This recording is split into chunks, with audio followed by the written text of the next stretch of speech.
Uh, it's all up now. Yay! Yay! I don't come down here every week an hour in advance and fiddle with everything, trying to get everything working for a quality product for you. This is how far I take it. Today, I sent in a customer complaint email thingy, request ticket, like, help, I need a ambulance. I am doing this week after week after week, and there is no consistency. There's always an issue. And as soon as I said send, and it fires off, it goes away. I traced the cord, only to find out it was unplugged. And an unplugged camera will not work.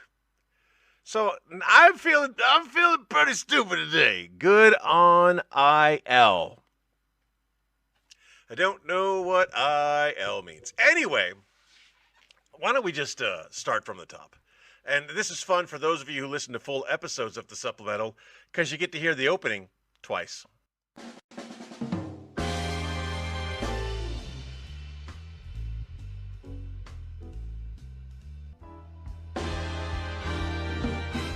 And it comes in hot. I'm aware. I haven't been able to fix that yet. Good morning. Hello, ladies and gentlemen. It's me, T-Bone. Take two. With the Lunsby Show with the Lunsby Show of T-Bone and Chick Brew. With the Lunsby Show with T-Bone and Chick Brew, bringing you the supplemental in addition to our normal broadcast outputs. This morning on the line, I have the Taney family. I'm hoping it's more than just Mr. Taney. I'm hoping at least Cooper is joining along. He has proven himself a worthy adversary in the history trivia. I saw Mother was there for a moment. Not mine, the Mother! But he may have dropped off. That's okay, I understand, especially when there's new sound. We do three things on the supplemental. We talk about your national days of the week. We tell you about a community service event or a comedy service note, one of those things. And we wrap it up with a This Week in History trivia style. Here we go with your national days of the week. Tomorrow, the 25th of November, is Oh My God, Who Left Sardines in the Garbage Over the Weekend Day. Because today is National Sardines Day, and if you did it right, your coworkers will respect you in the morning. But that is not a real day as of yet. The 25th of November, a real day, is, the esposa. I like the way you use the Espanol, amigo. All right, I distracted much? No. The 25th of November is National Blase Day. Just to fill yourself with a whole bunch of je ne sais quoi and go to work and just not care at all. Blase, blase, blase. They made a day for it. I don't agree with the days. Sometimes I point them out because they're redonkulous, as is the thought of National Blase Day. On the 26th of November, as the clock is ticking, brings us Chick Brew's favorite day of the year.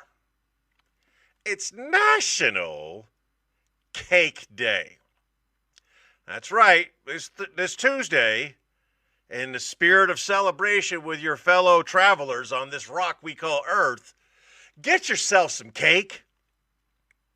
Nom, nom, nom. You know what's really a nice version of cake? The little portable handheld ones.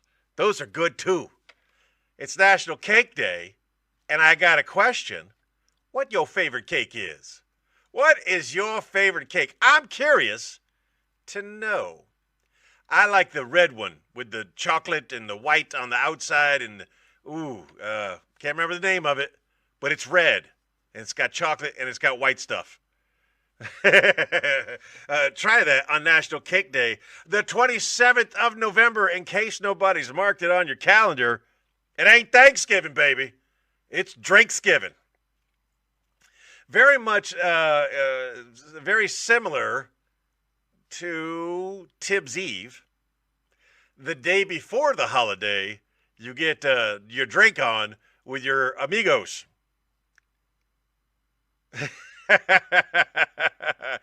James is informing me about American slang and letting me know that yellow with the chocolate icing is his red velvet. Yes, that is the name I was looking for. Thank you, sir.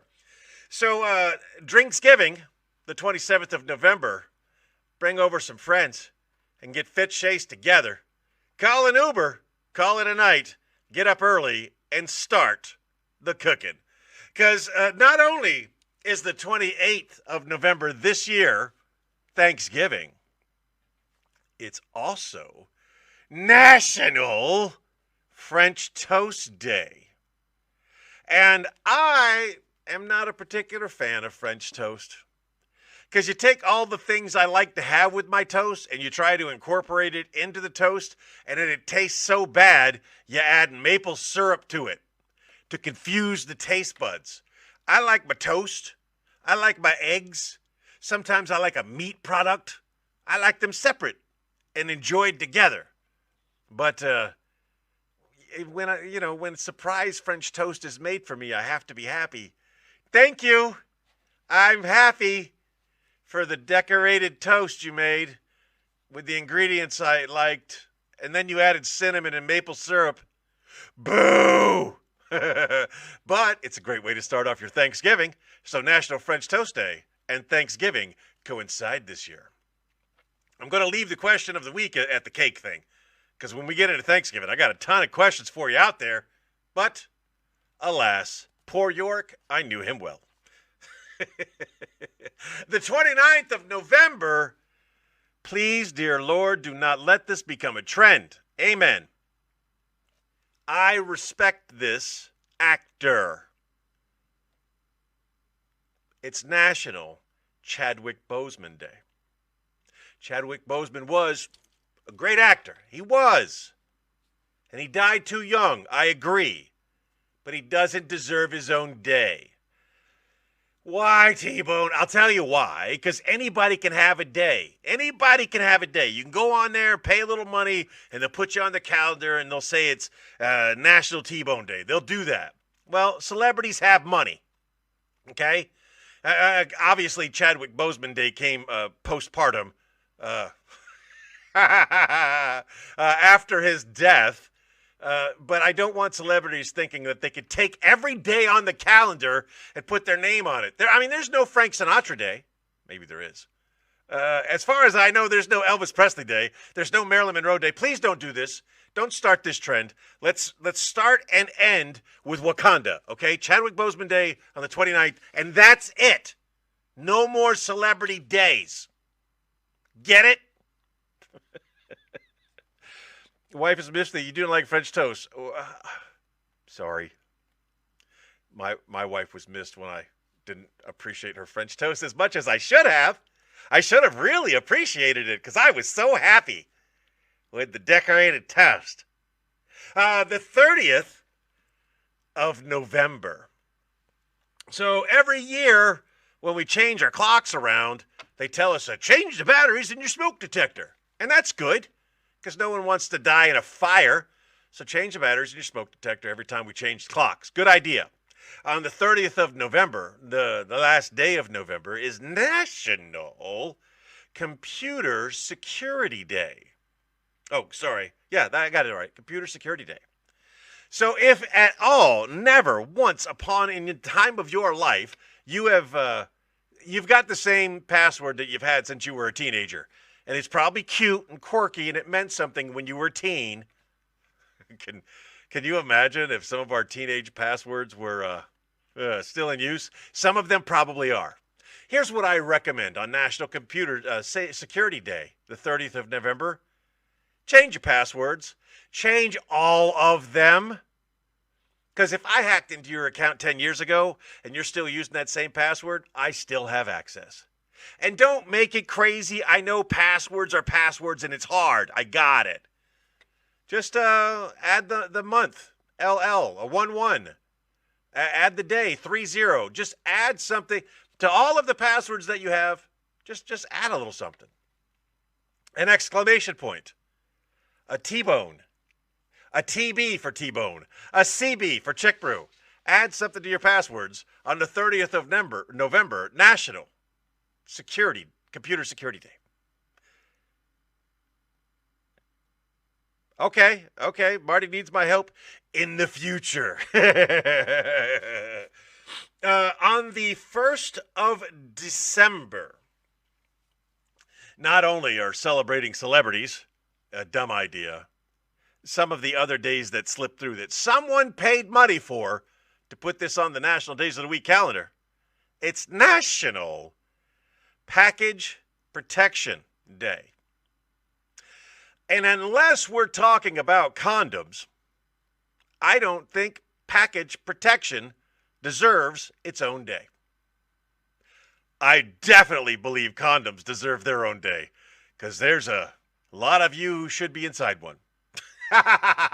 Not my audience. No, absolutely not. The people outside of my audience, the people I deal with on a regular basis, should have been wrapped up and thrown away a long time ago, and then we would cheerfully be celebrating National Package Protection Day. But I don't think that's what they came up with. I think they are talking about the peanut and the airbags and the bubbles. National Package Protection Day. And that has been your National Days of the Week.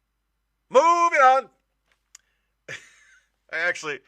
I thought that would be, you can hit the laughy emoji if something tickles your fancy. You don't have to just make 1,000 comments, some of which need explaining. I don't understand. Hey, are you available to Uber me soon? You've got a vehicle that I think I could get in and out of. This is the penultimate episode of the Supplemental. You're going to get one more out of me, and then the season is over. This stretch of in a row is over. I have to take some time off. I have to take some time off because they're going to go up under the hood, and they're going to do some connections. They're going to rewire me a little bit, and the recovery period for that is pretty extensive. So I don't see myself doing this for a while. So like I said, this is the penultimate. You'll get one more out of me. You'll get one more supplemental. You'll get one more Warno, and you'll get one more Lunds B show before maybe you don't get any more. Hopefully you get more, just a little bit further delayed down the road. You know what I mean? Not looking forward to it. Let's talk about a community service note. Something happening in and around the greater Harrisburg metropolitan area that you may appreciate, or you may want to go and enjoy and have fun.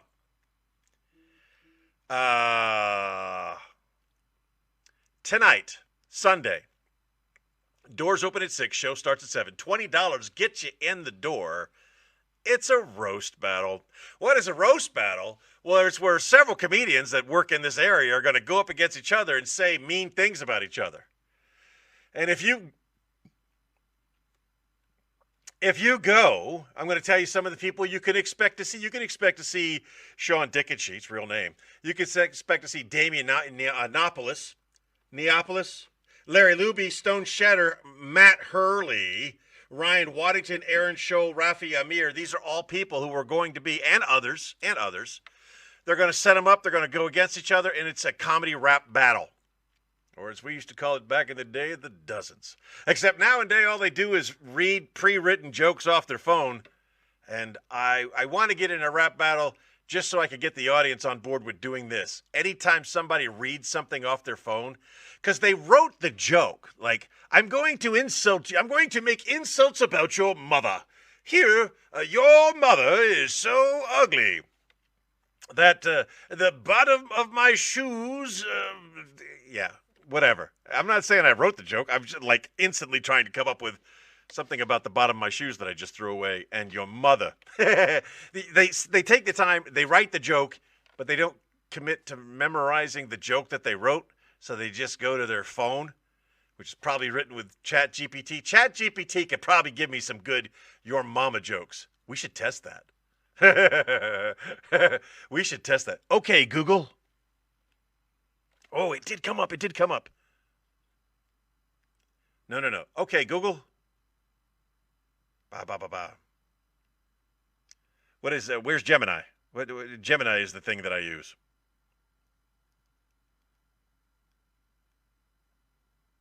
Sorry for those who like listening to the supplemental. Gemini is a large. Yeah. There she is. Can you write your mama jokes? Wait. Can you write your mama jokes? I'm sorry, but I'm not able to write mama jokes. I'm not designed to generate content that could be offensive or harmful. I understand that you're looking for a joke, but I'm not the right... Fail. That was a fail. So, back to the show. Tonight, doors open at 7. Show starts at... doors open at 6. Show starts at 7. It's at 1000 Hannah Street. It's next door to Harrisburg's premier jiggle joint, Savannah's. It's called The Den. You go in The Den, and you pay your $20, and you watch the comedians battle back and forth, and you have a good laugh, and it's a good time. And then, if you paid the $20 to get inside The Den, you can go next door for free. Show your wristband. You're allowed to go in for free. Bring some money along. Those girls are trying to go to college. They've been going to college a long time. And that is your comedy substitute note for this week. Moving on to the thing most of you are sitting around for. I want to make sure everybody's online, up and running. Looks like we're good to go there. Okay. It is now time for This Week in History, a trivia style. I got to find the tab, and then I have to put it over here where you don't see it. It doesn't. My session is expired. What the heck?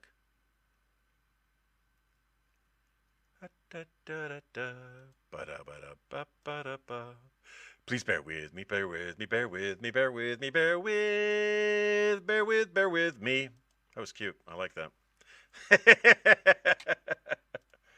Come on, I had it up. What's going on here? I am in the process of making cabbage rolls. So I can't be down here hanging out with y'all for too long now. All right. Historical. Here we go with This Week in History, trivia style. 7 questions. Our goal is to get all of them right using the collective brain amongst us. Are we ready? I hope so. I know there's a time delay, so I read the question. I gently read through the multiple choice answers. And if I don't have an answer from you by then, I give you my answer and sometimes the deduction that got me there. On November 18th, question number 1. On November 18th, 1883, standard time zones were established in the United States of America. What industry was responsible for their creation? What industry created standard time zones? And there's no more comment. Something happened there. I could tell from the shirt that's me today. That's me today. That's me today. And I don't know where the comments went. I got laugh emojis. I got smiley emojis. Thank you. Farming. All right. James is back. I got farming.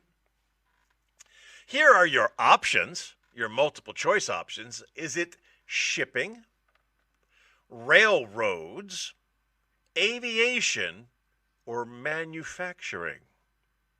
Farming was not one of the options. You have 4: shipping, railroads, aviation, manufacturing. James Taney gives a test. Test complete. Test sat. You are working. Yeah, I had to pick it up, or maybe you weren't saying anything. I know the answer because I'm smart like that. The answer is, I'm delaying to give you another chance to choose from the multiple choice. He is now choosing railroads, and he is correct. It is railroads. Now, is he really correct? We don't know until we get to the bottom. I also don't know what the test answers are. Sometimes test answers are wrong. We've proven that in the past. Question number 2. On November 19th, 1863, President Abraham Lincoln delivered the Gettysburg Address. How many minutes long was the address? He was not the guest speaker for the dedication of the military ceremony in Gettysburg. He wasn't even an afterthought. They didn't go like, oh, Jesus, we should have invited the president. The president went to them. So, is it okay if I talk during the dedication? And they're like, yeah, sure, Charlie. You got 2 minutes. Wrap it up. Maybe you caught that, maybe you didn't. Here are your multiple choice answers. Was it 2 minutes? Was it 10 minutes? 20 minutes? Or 45 minutes? How long was the Gettysburg Address when addressed in Gettysburg? I am watching myself talk there, trying to figure out how long the delay is. There's me laughing. And I don't want to turn the volume up on that because that gets really distracting. Here I go with the multiple choice answers again. So now you have no excuse not to give me your answer. I can't have dead air. The wife says 10 minutes. She's playing along. What is your guess, sir?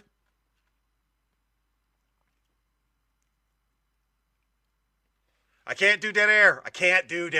I have to, I get fired for dead air. So I've given you plenty of opportunity. I'm watching adamantly, trying to get your answer. The options were 2, 10, 20, 45.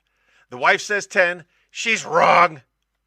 It's 2 minutes. If you'd have been watching closely, you'd have saw me give away the answer by accident. He says 25 minutes, which wasn't even an option. That's hilarious. That's wrong. He's not going 7 for 7. She's not going 7 for 7. I could be going for 7 for 7. Or I could just be wrong. Question number 3, November 20th, 1945. Pay attention. The Nuremberg trials begin to prosecute war crimes committed during what war? November 20th, 1945, Nuremberg trials begin. They are prosecuting criminals from what war? They make it easy. They only gave us 3 options. Or I didn't scroll down far enough. Let's see. No, there's 4 options. World War I, World War II, the Korean War, or Vietnam. Was it World War I in 1945, World War II in 1945, Korea or Vietnam? James pops in with World War II. What does the wife say? What does the wife say?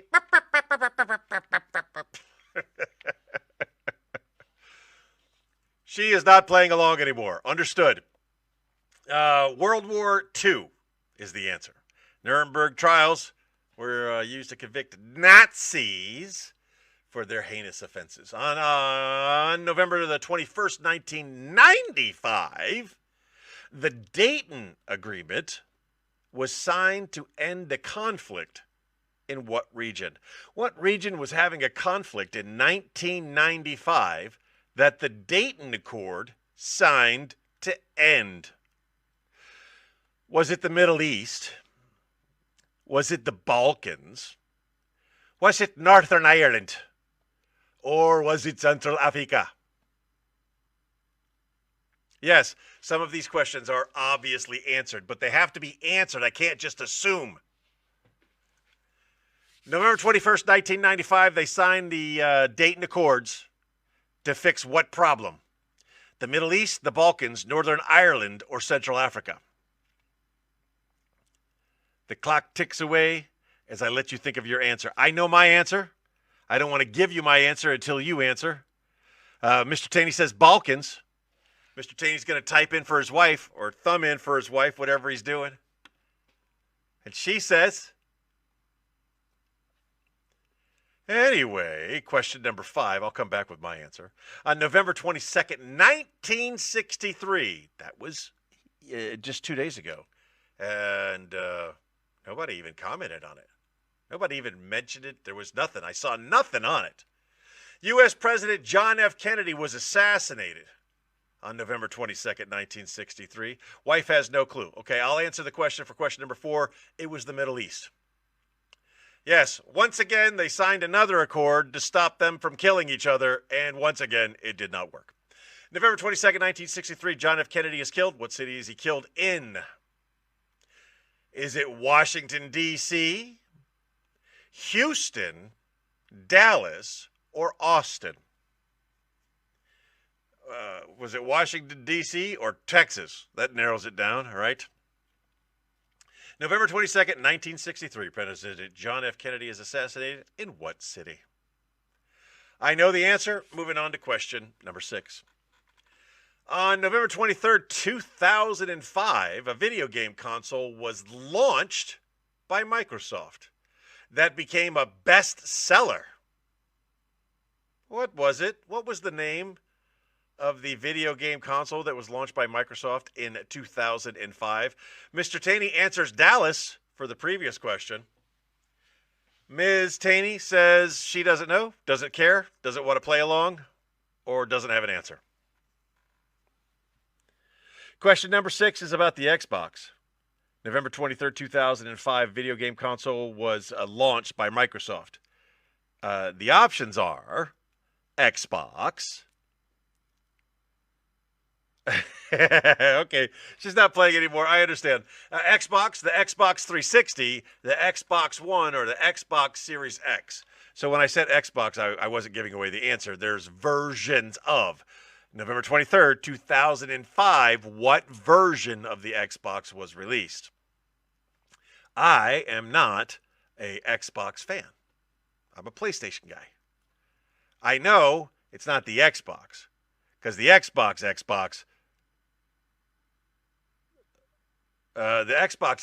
was years before. So in 2005, I believe that's the next generation of, and due to a lack of competition, oh wow, that fell hard. Ah, no! Oh, no.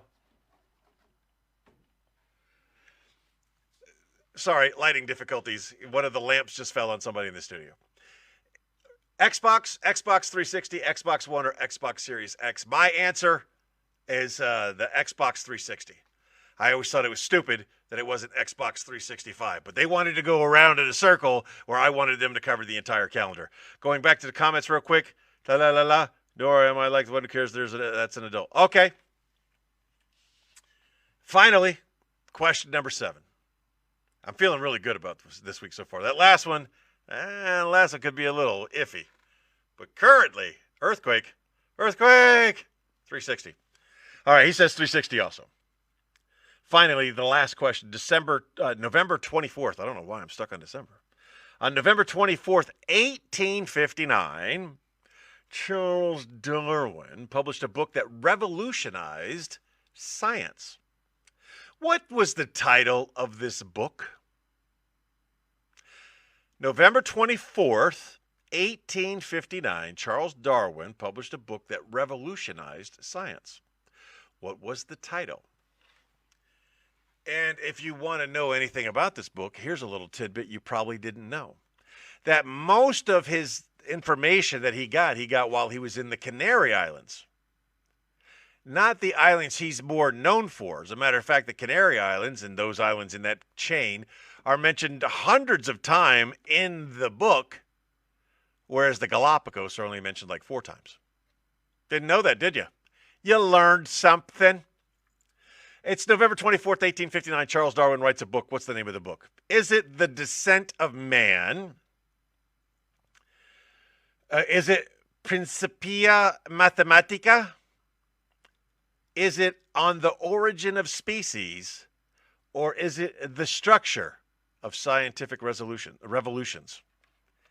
Those are your answers. The T-Bone Book of Everything is a great answer. You get points. You get points for that. I know the answer. I have delayed as long as I could delay. The answer is On the Origin of Species. Obviously, I know a little something about it because I told you some tidbits about it. Now, let's check and see how I did and how you did. The Descent of Man, no. Here we go with the answers from this week's trivia. Number one, the time zones were changed because of railroads. Gettysburg Address did last 2 minutes. The Nuremberg trials followed World War II. Oh, come on! I was so proud of myself. I was going so strong. It was not the Middle East that the Dayton Accords helped fix. Actually did fix. It was the Balkans. I got overconfident. Kennedy was killed in Dallas. In 2005, the Xbox 360 was released, and Charles Darwin wrote the book on the origin of species. So, 6 for 7. Yay me! And, whatever your count is, if you're watching now or if you're watching in the future. Thanks for playing along. It's always a great way to start my Sunday morning, hanging out with friends and doing a little trivia and talking about national days of the week and thinking about things to come. Join me next week for what could be the last episode of the Supplemental. Ladies and gentlemen, I remind you today, as I remind you every day, just be the best person that you can be. And if you're a great person today, be an even better person tomorrow. Chick Bruce sends her love. Bye.